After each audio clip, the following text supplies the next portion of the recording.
గురువుగారు, గోబ్రాహ్మణేభ్యః అని ఎందుకంటారండి?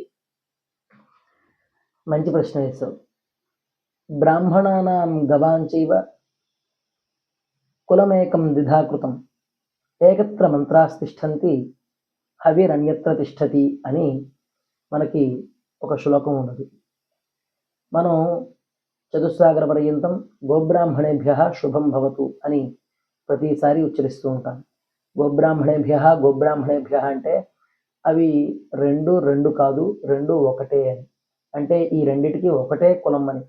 బ్రాహ్మణ కులం వేరు, గోవుల కులం వేరు కాదు, రెండు కూడా ఒక్కటే కులం. అయితే రెండుగా ఉన్నాయి కదా, ఈ రెండుగా ఉన్న దాంట్లో విశేషం ఏమిటి అంటే, ఒకరి దగ్గర మంత్ర సంపద ఉన్నది, ఇంకొకరి దగ్గర దేవతలకు సమర్పించే హవిర్భాగం ఉన్నది అని.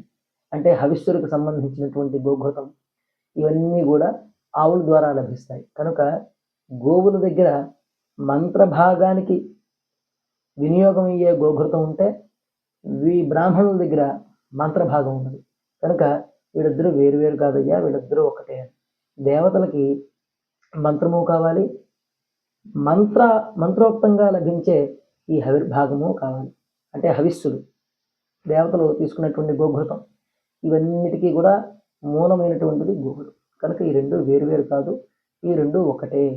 అందుచేతనే మనం చతుస్సాగర పర్యంతం గోబ్రాహ్మణేభ్య శుభం భవతు, గోబ్రాహ్మణేభ్య శుభం భవతు అని ఎల్లప్పుడూ తెలుసుకుంటూ ఉంటాం. అయితే నేటి కాలంలో గోవుల పరిస్థితి చాలా దుస్థితిగా మారుతోంది.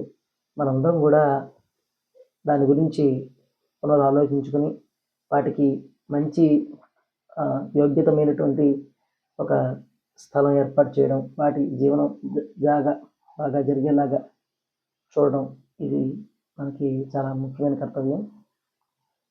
కొన్ని చోట్ల చూస్తే చాలా బాధ అనిపిస్తుంటుంది గోవుల పరిస్థితి చూస్తే. కనుక ఎవరి శాయి శక్తుల వారికి ఉన్నటువంటి శక్తి మేరకు గోవుల్ని ఆరాధించండి. గోవుల్ని ఆరాధిస్తే చాలా మంచిది.